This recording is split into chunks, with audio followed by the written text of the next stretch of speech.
All right, everyone, welcome back to another episode here on Dave's Music Channel. We have got a special guest here today. We have got Mr. Mike Davenport from California here, who you might know as one of the, I want to say original members, but actually he was sort of like in the second incarnation of the Ataris. Then you moved on to another band that was, sorry, the name, I'm completely firing a blank here. Your next band was? Versus the World. Versus the World, that's it. Oh my goodness. I even usually I make notes. I didn't write anything down before this. I just thought it'd be more fun if we just went for it, because obviously a lot of you might also know that Mike, in recent years, we haven't heard much from him. He's been in a bit of hot water. We can't really speak too much about that today. Anything that Mike can release, he will do and he will cover, but anything that he can't will be covered in his memoir, which is going to be coming out in a little while. But Mike, if you want to quickly take the mic there and just explain what's been happening, because a lot of you have also probably realized that he's also in much better shape than the last time you saw him. Yeah, well, I will say this about the Ataris, if we start that. I really do feel like Chris Knapp and myself and Kris Roe, we're the original Ataris. Kris Roe did do Anywhere But Here album with his friend from Indiana. But as soon as they had came out to California to do that, and then he'd met the drummer that played on that album was Lagwagon's drummer Derek Lord, and then they came to Santa Barbara, and then Chris needed to put together the real band to tour and to move forward from there. And that happened to be me and Chris Knapp, and we stayed in the band, Chris Knapp, myself, and Kris Roe, from late 1996 to about 2004.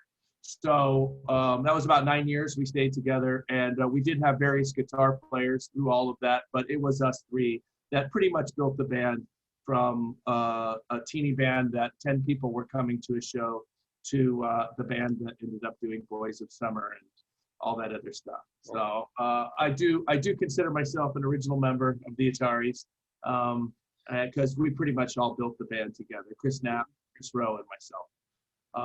As far as me, I've been in some hot water. That's correct. It was a business situation. I ran a business for, I was in a business, a real estate business for about 12 years. I owned my own company for about 8 years of that time. And what we were doing, we didn't realize when you run a company or in a business that long, you don't realize that something could actually get you in hot water until it's too late. And so the one thing I can say is I wish they would have told me something 1 year into that business instead of 12. It would have made things a lot easier on me. But, that's my path. This is my journey. And I learned a lot of lessons from it. And, it is what it is. I can't change that. So, but I do want to say that, what it did do is it hurt my family. I have daughters and obviously, and loved ones, and my bandmates, it kind of embarrassed them also. And so what I am is I'm sorry that it became so public, but that's what happens when you have any kind of, as you know, as a guy that does the internet show, sensationalism makes for good press. And so it's really easy to say, oh, this guy who was a famous bass player did this. It gets a lot more clicks than say if it was a guy that nobody had ever heard of. Yeah, absolutely. No, of course, that's not going to make the headlines, is it? No. You're right. I consider you the original incarnation of the Ataris. I mean, I think that you were in the stage where A, it was where the band obviously blew up, and B, it was also when you got the most commercially successful, and it was also an incredible time within music. This was before Spotify. This is before, I think this was pretty much before iTunes as well, like 2003. That was only when iTunes even was just starting. So you're looking at, bigger record sales, huge tours, pop punk, punk rock. Those were the biggest things. And then in Versus the World, you got yourselves on a video game soundtrack as well. So That's right. yeah, you had a lot going on. Tell us about what was some of the biggest tour memories you've got from that 2003, 2004 sort of period. You know, I mean, there are so many, because one thing about the Ataris is when in '97, when basically we blew up because of Fat Records. We had San Dimas High School football rules, went on Life in the Fat Lane, the Fat Comp.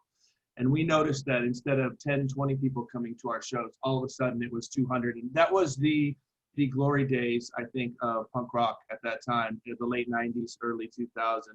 But, you know, we have so many great memories. But, you know, as far as like coming to, I was thinking about one from, because you're in Prague, I think, or you're in the Czech Republic. Yep. And this is the Versus the World tour memory.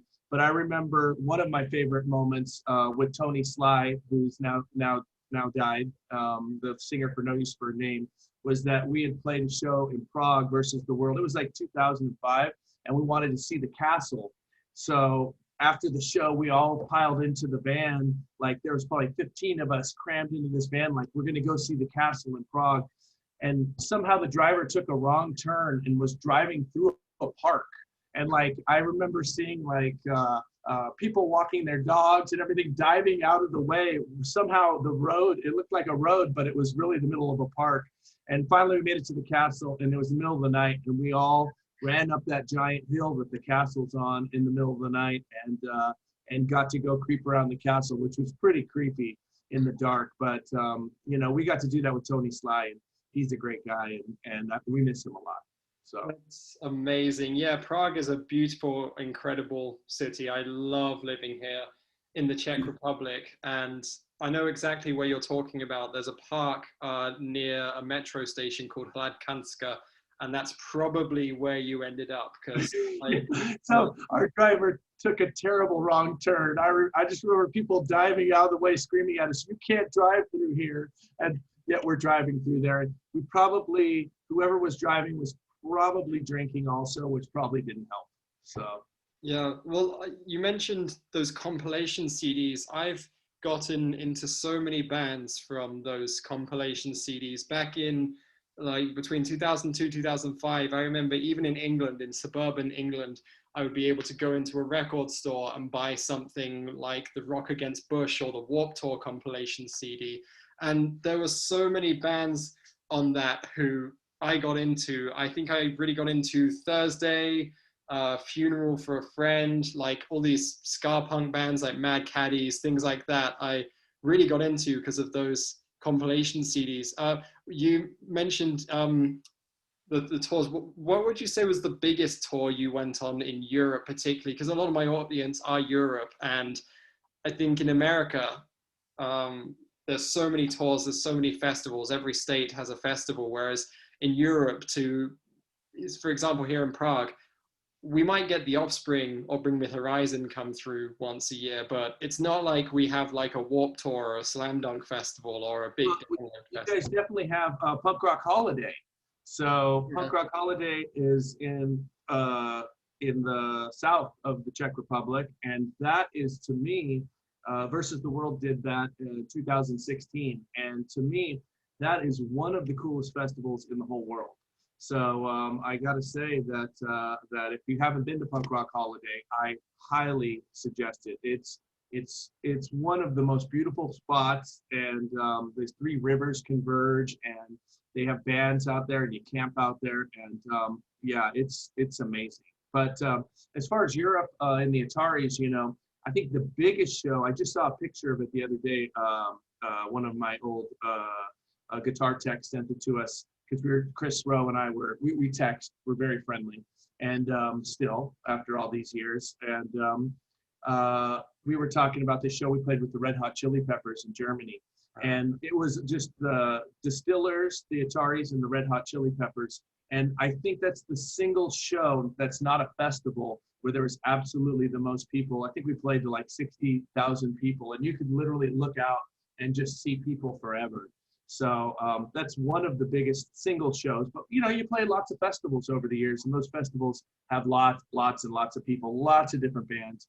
You play with all kinds of bands you would never think you'd play with, the Prodigy and Stone Temple Pilots and bands like that you would think, oh, Muse, things like that you would think we would never play with them on a normal day, but because you're playing a festival, then you get to play with these bands. Well, yeah, that's incredible. I remember that Red Hot Chili Peppers tour actually, because they also played Milton Keynes in the United Kingdom. Yeah. There was these huge outdoor shows that were very popular back then because Green Day were doing them as well. And we're quite fortunate in Germany, you mentioned, with Wacken, and then over in France, Hellfest and stuff. There's so many places where you'll go to a festival and then on one stage they'll have Motley Crue. And then on the next stage, they'll have Biffy Clyro or Rob Zombie. And then on the third stage, they'll have Yellow Card. It's like, it's completely conflicting. And I bet it's such a fantastic experience for you as the artist, because you're in the backstage areas, or the access most areas, or the access all areas places. And you got Nikki Sixx walking around and stuff. It must be incredible. Yeah, it's cool because they put everybody in these trailers. So it's like little blocks of trailers, and then everybody just intermingles in those. So it's pretty amazing. Like you said, you'll see somebody like, oh my gosh, there's Rob Halford from Judas Priest, and you'll run over, and I'm a guy that wants a picture with everybody. So I'll try to take a picture with as many people. I've got a picture with Brian May of Queen and Iggy Pop and all these other people that I try to get pictures with. And when I run into those backstage areas, it's pretty cool. That's absolutely amazing. So I want to quickly talk about Kris, because you mentioned that you were on good terms, and I'm really, really happy to hear that, because there was the So Long Astoria reunion tour of sorts back in 2013, 2014, and you jumped ship with basically the other two members, in 2005. Was there any animosity or awkwardness, or was there any, because I'll quickly give my audience a bit of context. So we actually got talking, me and you, because you watched my video on the Ataris, and then I checked my Instagram followers and I see that you're actually following me, and I'm like, is that real, or is that like a fake account? And then I go onto it, and it's quite obviously your real account, because you've got a lot of personal photos on there and stuff. I do. And I was like, wait, is this a fake? And then I reached out to you, and a lot of the video, it wasn't so much saying, oh, the Ataris have had their day and now they're shit or anything. It was more like, well, they've had a bit of turbulence. They got dropped by the major label, and then that video of the bass player from Bowling for Soup having stuff thrown at him by Kris. Was there any? I don't want to bitch too much about Kris without him here to defend himself, but was there any situations like that where it was like, you know what, fuck this shit, I'm gonna go start my own band? Well, first, let me tell you that the reason I reached out to you is because you're closer to the truth than you know about your video. Your video is actually pretty spot on about Kris, and that is that Kris really, I think, if anything, fame really was never his deal. And it's not that when you showed that part of your video, it was my little brother, who I love, that I live with now. My little brother showed me the video. He's like, oh, you got to check this video out.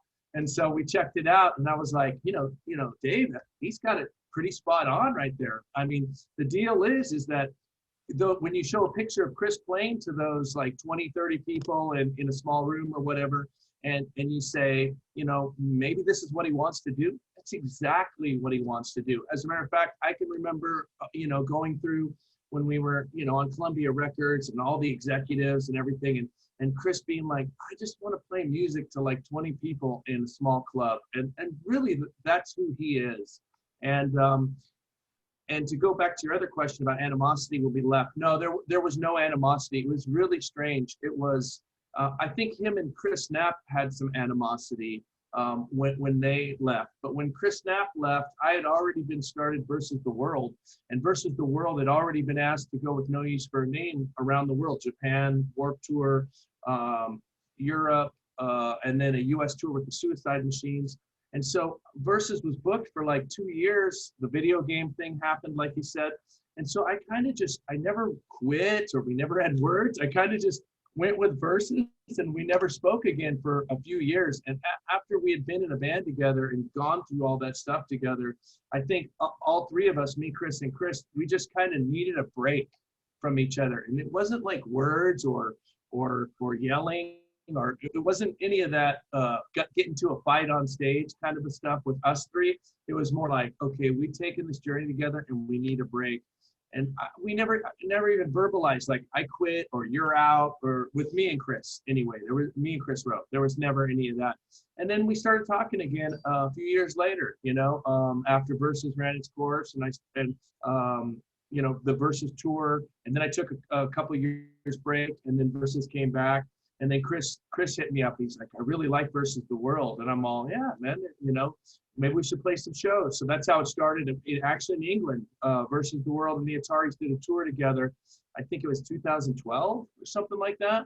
And I started jumping up and playing San Dimas. And that's when we said, hey, we should do the reunion tour. So, and I actually played 2016. I went to Australia with just me and Kris, none of the other original guys, but me and Kris, and my singer for Versus the World, Donald. He actually played in the reunion tours with us also as a like an extra guitar, extra backup vocals. So we're kind of like a little family. And I was actually slated to go on that last Warped Tour with the Ataris too. But my legal issues made me choose my family over that. I told Kris, I can't go. I gotta deal with this. So. Yeah, of course. And the other thing with legal issues is if you're going on a tour, even if it's just interstate or whatever, they still might think you're a flight risk or something. So that's... Yeah, there was none of that. I've never been, and that's why I'm home right now, is that I've never been considered any of that. I've always, I'm 52 years old, and you don't get in trouble until you're 50, and you've never been in trouble before. And, what you do is a business situation. And so there's never been a flight risk situation. I could have gone on that. It was more, I bowed out for my family on that one. I was like, hey, I know I'm going to have to go away for at least a little while. And I want to spend the time. I have a 10-year-old daughter, as you've seen on my Instagram. Yep. And she was 8 at the time. And I wanted to spend every moment I could with her. So, of course, I completely understand that. And I think that's also the great thing about the last year is, in terms of the world, you didn't really miss much. So you had like the best possible time to be locked up. I wanna quickly talk about that. I won't spend too long dwelling on it because cool. I'm sure people want to speak a bit more about like touring and all that cool stuff. But you mentioned you lost weight, and it sounds like you were at a federal camp, not exactly a prison. So it sounds like it's less of the gang violence and more of just people who made a business mistake hanging out together at a summer camp and doing crafts. I literally worked on a farm and raised rabbits and chickens, and and that's what I did. That was my job there. I worked in the horticulture program.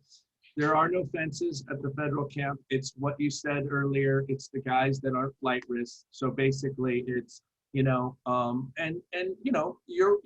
given responsibilities, and if you don't take care of those responsibilities, then you do go to a worse situation. Me, I wanted to make it as painless as possible. So the way I compare it to is that we lived in barracks. It's more like the Army and less like jail. Yeah. And I've heard that because Mike Sorrentino, that reality TV show star, he went to jail for not similar reasons, but tax evasion. And right. he mentioned in an interview, because I was very curious, I was like, wow, like I would have thought if you go to jail, like you're like prime suspect, prime target or whatever. But he was like, no, it was weird. We were all in bunk beds in the same room, and then you go to the gym, and then you go to the meal time, then you do your reading, you go to the library or whatever it is. You actually took it as an opportunity to get in better shape as well, which was that to do with the fact that you didn't have access to like convenience foods, or was that just... Oh no, they have a commissary and you can buy anything crappy you want. You can buy ice cream and candy bars, and you'll see guys go one way or the other. You either either get fat, and I was already fat, so or you get into shape. And one of my goals, I'm a very driven person, and I've always made good things happen in my life. And so basically, I just decided, hey, I'm going to use this time for me. Another thing is sobriety. I had always partied, and that was a big problem between me and Kris Roe over the years, was that I partied, he didn't. And so that's one of the contentions that we had towards the end that kind of spun out of control. And so it was never to the point of where he was throwing things at me, I did get sober. So I've been sober now for about 2.5 years. And, with that comes wanting to achieve another kind of high. And for me, that high was working out. And I got to a point where we were doing burpees. I know you know what burpees are. And so, and we were doing 500, 600 push-ups a day. So I've continued that since I got home. Continued, not burpees, but I've been doing these Amazon workout videos and yoga. I started teaching yoga, and I just really like the high that comes with fitness. I think it's a lot better than doing drugs or alcohol. So.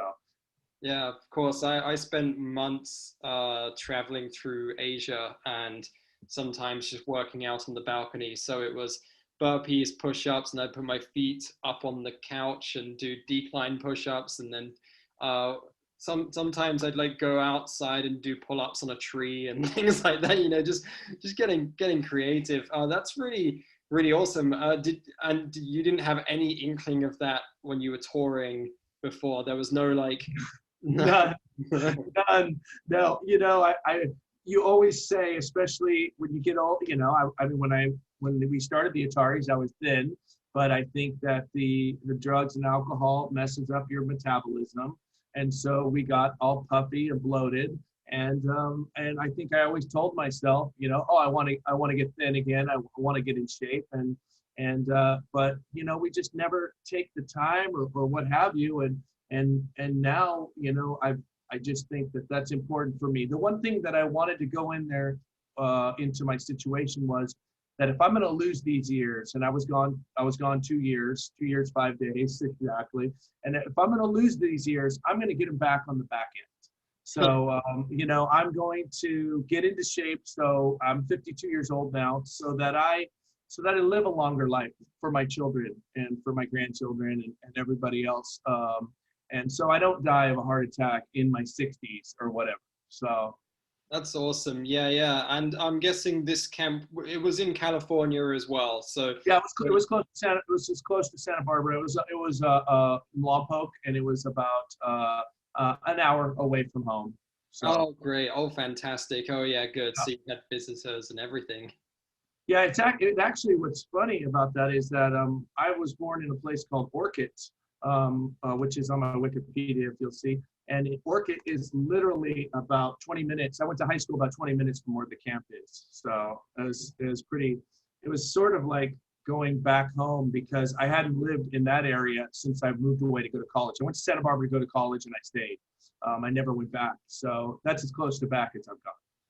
I really wish I'd caught the Ataris and Versus the World tour. I love the songs that you did put out with Versus the World, and it was like a part-time band, wasn't it, for a little while? Well, it was. That was the thought, but it's more like one of these projects where Donald and I, the singer, and I, we did all 3 records together we did the first record 2005, the last record was 2016. Mm-hmm. So over those 11, 12 years, we did a record about every 5 years, but we made it sort of a project with other musicians that we were friends with. We wanted this band to be like our buddies, because there's like our guitar players from Lagwagon.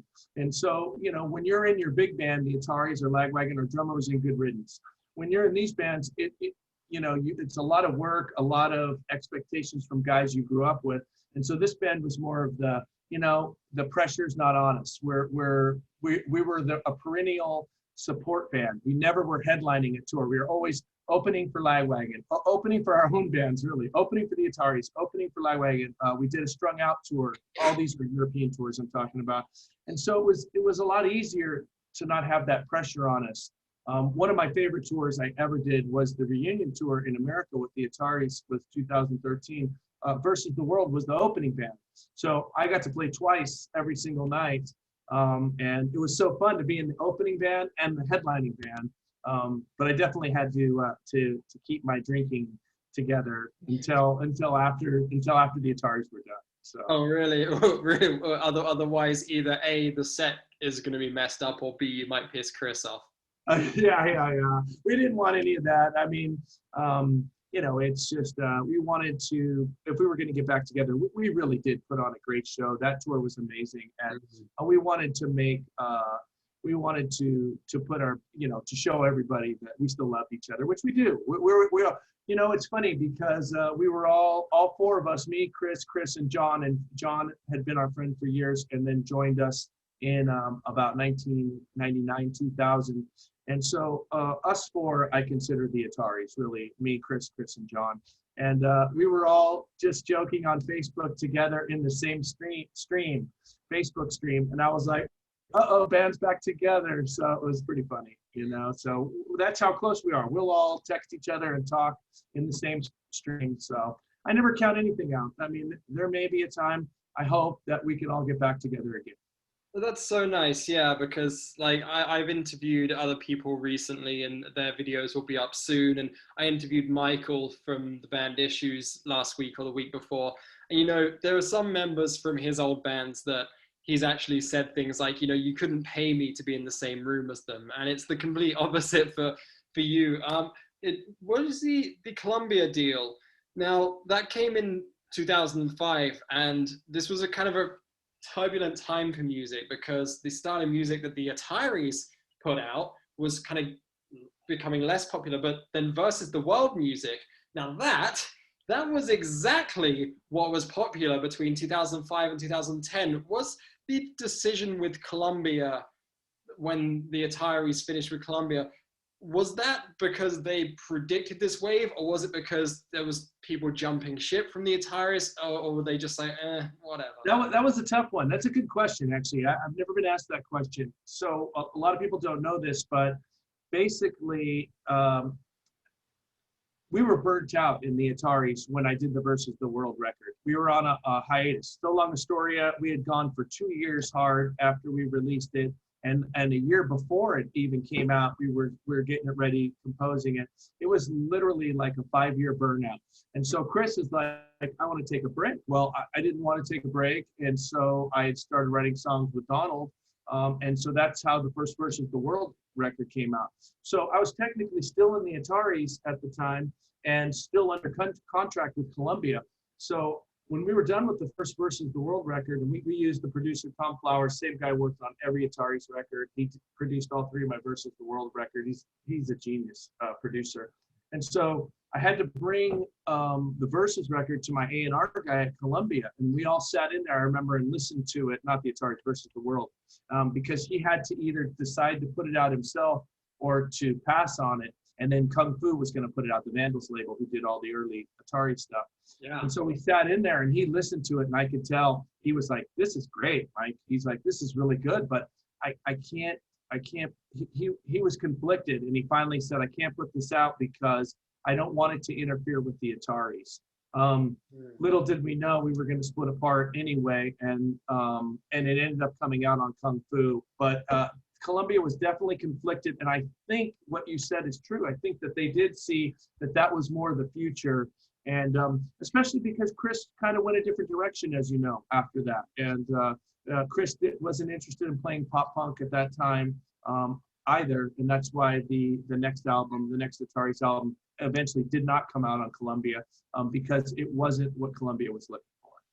Yeah, of course. I love these smaller labels like Kung Fu and Drive-thru, and like some of the best bands that I know of have come out of those record labels, and it's really, really interesting. But then the downside to that is that their promotional budget, their budget for touring, things like that it's just not as high. Like sometimes in London, I'll be walking down the street and the adverts I see are, you know, pinned to the side of buildings and billboards. It's bands who you would never expect to be popular or anyone in London to give a shit about, but they're very, very big. And that is Five Finger Death Punch, Parkway Drive, Bring Me the Horizon, obviously huge British band. Maybe if Blink-182 are putting out a record, then Universal or Island or whoever's managing them at the moment, they, you know, they'll do it. And they're the ones obviously headlining the festival, so it makes sense. But yeah, it's a shame that those albums, because they're still good and Right. it's still exciting. But I mean, when you've got an album like So Long Astoria, which was so big and it got so much airtime and it really got you on those big tours, and it was such a groundbreaking album, because even though, like you said, you had San Dimas High School and, like, you know, those incredible records, that was the one where everyone knew it, everyone loved it, everyone wanted to watch that band, everyone wanted to copy Kris's hairstyle, and you know, that was so big for you. It's kind of hard to live up to that. Yeah, a story is one of those things that could have never happened had we not been on a major label, because like you said, we had the money behind it. We had the time in the studio. They told us, hey, stop touring, take a year, write this record, really. And then they bring in this producer, Lou Giordano, who's just amazing. And he's a major label producer. And then they throw these videos out there that cost a couple $100,000 each, In This Diary and Boys of Summer. And so that's the kind of thing, you're right, definitely couldn't happen. But at the same time, I think kind of led to the destruction of the band. It was just too much, you know, after we had been an indie band and having all this fun and you know, in fact, I read an interview recently with Fat Mike where he was saying that, you know, the same thing. All of his friends that went to the major labels, that it ended terribly. And I don't think it's true with every single band. I think the Offspring did very well and things like that. I think Green Day's done very well, but I think it's true with us. I think that the major label it gave us Astoria, and Astoria was fabulous record, but I think it eventually broke us. Astoria, we put so much heart and soul into that record, into the touring, into everything, that it was sort of like this rocket that once it reached the atmosphere, it just exploded. And I think that's what happened. I think this is just a theory, I haven't really heard Ryan talk about it, but I think a similar thing happened with Yellow Card, where they put out Ocean Avenue, and absolutely huge. They've got these massive music videos for songs like Way Away and Ocean Avenue, and then they're on video game soundtracks like SSX3. And then 2007, 2008 rolls around, and those other albums, Lights and Sounds, Paper Walls, they couldn't live up to the expectations. It's very stressful, and they ended up going on a 3-year hiatus as well. I think with the higher budgets and the increasing tour schedule and things, it can get stressful. And I love speaking with everyone I interview, because I think people outside the music industry, they don't realize that the music industry is a lot of work for little returns most of the time. And touring sometimes you can be operating at a loss. Recording albums, sometimes you might even operate at a loss, especially in this day and age. Were there ever any tours where you came over to the UK, for example, or perhaps Japan, Australia, like you mentioned, and other bands have gone on record saying, yeah, we literally, after we pay all our session musicians, after we pay for their flights, after we pay for everything else, we're operating at a loss? Was there ever any tours where it didn't turn a profit, it was purely just for fun, emotional, promotional reasons? Oh, you know, all the early tours were great because we did make money. I remember the first tour the Ataris did of Australia, we were opening for MXPX, and you know, we bring all of our merch over in duffel bags and as our extra luggage, and it's just us four, the four of us, and we rent a van and we drive ourselves to the shows. And honestly, those tours did so much better. But like you said, when you get to a bigger spot where you have to pay a manager 15% and a business manager 5% and a booking agent 10%, you have to pay for all this huge backline and all that. Then all that goes out the window, and you're basically doing it to promote your record. So all the early tours, that's part of the reason I think it broke us, because Kris is back to that spot now where he controls everything, where he just goes over and he books the shows, and he gets to control what's going on. And so when you're in more control of that situation, you know, not only are you making money, and I'm not saying he's making a ton of money, he's just in control. You lose control when you have all these different people in play, the business manager, the booking agent, and you start to lose control. And the next thing you do, the manager wants you to have this giant backline to make sure you sound good. And instead of, you know, trying to work with opening bands and things like that and say, hey, why don't you bring the backline, we'll share, I'll put you on the bill, that kind of a thing.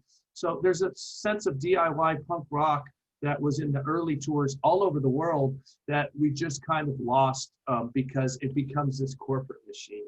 And, you know, there's fun in both of it. Obviously, you're like, you know, I'm a rock star. This is what I always dreamed of. But then you lose touch with everything. You lose touch with reality, with what you got into it originally for. I think Kris is good because I think, you know, like you mentioned a little bit in your video, that's really where he wants to be. I think Kris is right where he wants to be. And a lot of people would think that's insane, but there's something to be said for it. Yeah, well, absolutely. And I remember doing that sharing backline when I was in a touring band over a decade ago. One time, I think I shared a drum kit with the drummer for a band called Open the Skies. And that drummer went on to play for a band called All Forgotten, who ended up playing with We the Kings on their tour. So they ended up getting reasonably successful. And I remember back in those days, those 100, 200, 300 capacity venues, sharing backline, sometimes even going as far as sharing a Marshall or a Fender stack or something like that. And it actually takes a lot of the hassle out of it. It does. And there's a lot of camaraderie and things like that. And, you know, in the early days of the Ataris across America, when we started getting popular, we toured with Johnny's band, which was a fearless band called Beefcake. And that's how we met John. And he became part of the band. And I think some of our fondest memories are the Ataris and Beefcake in vans, following each other all over the country, you know, just doing circles and building up our fan base and, you know, in control of everything ourselves. And, you know, and there's something to be said for that. And going back to Yellow Card, I don't want to let this get away either, is that we knew Yellow Card very well. As a matter of fact, we took them on one of their first big tours when the Ataris was super big. Yellow Card was an opener on that tour. And they spent a lot of time in Santa Barbara, where we were from, because they were on Lobster Records. That was their indie label before Ocean Avenue blew up. So we knew those guys very well and took them on tour. And I can tell you straight up that the exact same thing happened to them that happened to us. It just got so big and you lose focus, and the same thing goes. And band members start to leave, and it just gets to be too much. It's not what we get into it for. We're punk rock kids, and then it becomes this corporate pawn thing. And I know that sounds weird, but, you know, and we all wanted it. I can definitely say that we were going to say, if, you know, we're in a band, and as the records came out, Blue Skies and End Is Forever, and we started getting bigger, we just started thinking, well, let's give this a shot. Let's see where we can go. Maybe we can be Green Day, but we weren't. So yeah, well, it's, you know, how many pop punk and punk rock and hardcore and new metal and what else, metalcore bands are there in the world? There are so many, but the ones getting those slots at the festivals, the ones selling the arenas and stuff, you know, that is literally, you know, that's a once in a, you know. I can tell you, I live in North Hollywood right now because I'm actually going to college. I know that sounds weird at my age, but that's what I'm doing with myself. I'm working on my bachelor's degree. And I got in the car the other day and turned on the radio, and I live in Hollywood, so it's K-Rock is our big station here, and Boys of Summer is on the radio, our Boys of Summer. And I was like, dang, that sounds good, man. And it was like, it sounded really good. And I know K-Rock's going out to millions of people here. It's not like in Santa Barbara, we have a small little radio station and they play Boys of Summer. I know that a few thousand people are listening to it. But when I'm hearing it here in Hollywood, I'm like, yeah, Boys of Summer still sounds great. That happened like literally 2 days ago. So that's incredible. I think there's so many interesting chance events in your life where things have happened where it's just like, whoa, because that song I've heard, originally it wasn't actually the plan to put that one out as a single. That was Columbia's idea, wasn't it? And then yeah. If also the other thing is, if Kris, obviously he's from Indiana or Indianapolis, isn't he?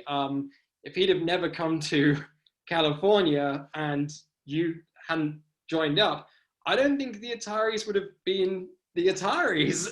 It's crazy these stars align like that. He actually wanted to go home. We were friends before I actually joined the band, and he actually was almost ready to say, you know what, I don't want to do this. I'm going to go home from California after he came out. And then I said, hey man, because we had a tour. I wasn't in the band yet, but he was my friend and he was living on my couch. And he had got offered a tour with Dance Hall Crashers and Unwritten Law, which is a long time ago, late '96. And he didn't have a band. The band he had was Hired Guns. His friend Jason had went home to Indiana. And I said, we had like 2 weeks to put a band together. And that's where we found Chris Knapp, and really that made the band. But I always think about that too, is I think, me, Chris, and Chris, I think that it was kind of destiny. And it's how the Ataris were made. And I'm very happy that Chris has had the career that he's had and been able to keep playing music and do what he loves. Because I can't see Chris working a regular job or anything like that. So this is what he does, and he's good at it, and like you said in your video, he's always sweet to the fans. He's harder definitely on band members than he is to the fans. So he's really great to his fans, and he's a really sweet guy. He really is, and I wasn't around him during that time with the drum incident, but I could see where he gets frustrated, and that just is one of those things where he just kind of lost it. And in the early days of the Ataris, there was no cell phones or social media or any of that. So anything like that happened before. So Chris has kind of had to change with society, meaning, in the early days, you might be able to get away with something like that and no one would say anything, but that thing ended up on TMZ. So, Yeah, and Rob as well made a statement about it, which, to be fair, I found pretty hilarious. But I mean, he landed on his feet as well. He now plays with Bowling for Soup, so everything sort of worked out for every party involved. It's really amazing. Yeah, like you said, it was like a fate. And I can't see Chris working a regular job. A lot of musicians do. I know so many musicians who are personal trainers and then they take time off and they go out to tour. Or I know one band where one of the lead singer is a personal trainer and the other one is a lawyer or something like that, or a lawyer's assistant or something crazy like that, And this is pretty normal these days. I think it's pretty normal to have a day job, we call it. Yeah, day job. I have friends in big bands, and I don't want to throw them out there because I don't want people to know, but they drive for Uber, or I know one that's a guitar player for a famous band that's a tile setter. He does tile in people's houses and stuff. So, it's very common for people to have day jobs now. And that's basically because we don't sell records anymore. We don't sell CDs. Everything's a digital download, and we don't get paid the royalties that we once did get paid. We get paid to play live shows. There's still money, and COVID, kicked that out pretty hard too. It's coming back, but so you can only imagine what that did to any musician. Is COVID was super bad. It was already bad with the digital downloads, iTunes, and all that. So that's amazing. It's so true. It's so true. It's so true. It's astonishing. I just said that's amazing. What I meant to say is it's astonishing, because it's not amazing. Yeah. actually kind of sucks. But there are even some really big bands, and we're talking like the biggest bands in the world who aren't making any money compared to what they were 20 years ago. But because at least they're selling out Wembley Arena, they have that, right? But it's crazy to think that some of the biggest bands in the world are getting nothing from their label, like Warner Brothers, Roadrunner, whoever. They're giving these bands nothing, but these bands are some of the biggest bands in the world. It's pretty astonishing, but you're right. It's one of those things where I think a lot of people who aren't in the music industry don't realize that touring is a way to make money, teaching music is a way to make money, songwriting, etc. But it's not like, this Motley Crue, Kiss sort of 80s hair metal lifestyle where everyone's got a jacuzzi in their hot tub or what, a jacuzzi in their tour bus or whatever. I just said jacuzzi in their hot tub, but that doesn't make sense. Right? But everyone's got like a jacuzzi inside their tour bus, and then the tour bus has got like 2 floors on it. It's not like that anymore. I love that you mentioned touring in a van, because some of my favorite bands still do that. I know Craig Reynolds, he grew up in the same area that I did in the United Kingdom. He now plays for a band called Stray from the Path. And they still, I think, tour in a van. In fact, a couple years ago, he's really into his fitness. And they are some bands are gnarly. Like they'll wake up at 6 a.m. and they'll go to the gym and they'll lift ridiculously heavy weights. And then they'll drive somewhere in the van. I'm like, I cannot imagine anything worse. Than like, I think it'd be easier as somebody that works out now to wait till you got to the venue and then work out. I don't know about waking up, working out, and then getting in the van. I think riding to the venue and then finding a spot at the venue while nobody's there to work out would be a much better situation. I used to trip out when we were doing Warped Tour. We did a Warped Tour with Henry Rollins, and that Henry Rollins used to they would bring his weights outside of the bus, and him and his band, Rollins band, would all work out and lift weights, and we would kind of make fun of them and be like, oh my god, look at these guys getting all. But now I'm like, oh, that's cool. So, Henry Rollins is one of the first people, I would say, in hardcore and punk rock to bring in fitness. And then you've got John Joseph from the Cro-Mags. He's nearly 60 years old. He still tours in a van, and he will wake up and go for 8 miles of a run. And then I was thinking of doing a video on him soon, because he's like the perfect guy I want to talk about. I have real mixed opinions on that guy lately. Because since the last year, he's turned less of a punk rock, vegan, happy-go-lucky singer and more into an angry conspiracy theorist. And I know that happens, and maybe it's just the age thing. But yeah, my little brother I was telling you about, he's like, oh, you've got to read the John Joseph book. He wrote a book. Have you read the book? Yeah, both of his books are very good. Oh, I didn't know. He said he read one of his books, and he's like, he's angry. I'm all, really? Yeah. He's like, yeah, super angry. So I'm kind of interested. I'd love to hear you talk to him for sure. Yeah. I'll see if I can reach out to him or something, because I read he has one book called The PMA Effect, which is really good. It's all about positive mental attitude and all this good stuff. Yeah. He has another book called Meat is for Pussies, which is all about veganism. And I think he has a cookbook coming out this year. So he'd be a good person to talk to.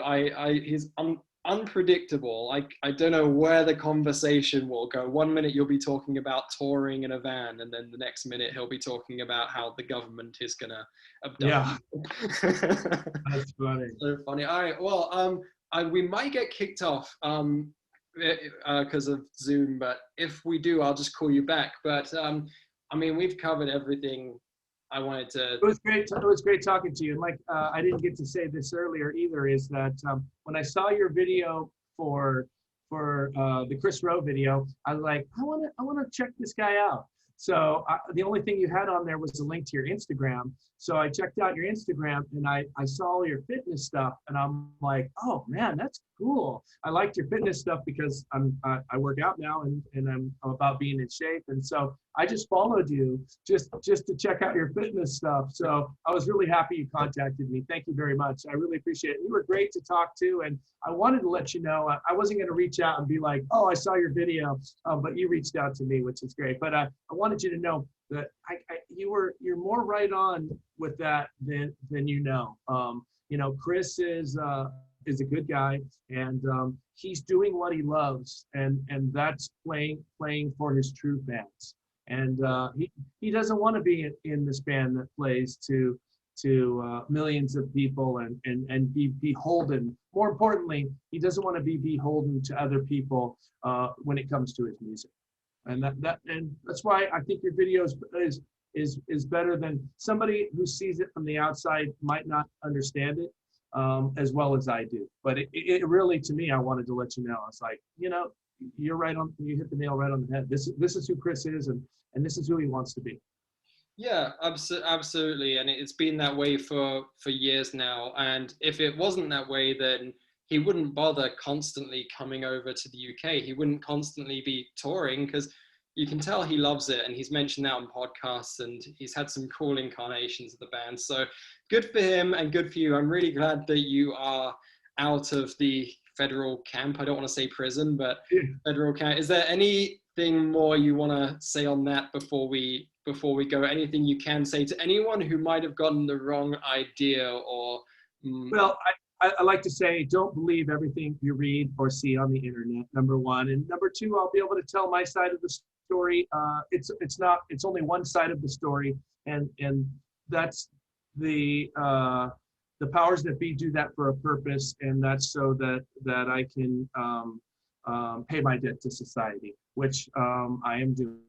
And once that's all done, then you'll hear my side of the story. And, I'm a positive guy, and things happen for a reason. And, I'm by no means am I upset about this part of my journey. It's just part of my journey. And I hope to be, in the next couple of years, after I finish college, I hope to be out there and playing some shows. Amazing. They haven't put any travel restrictions on you or anything for the time? Oh yeah, I got travel restrictions right now. Yeah, I do.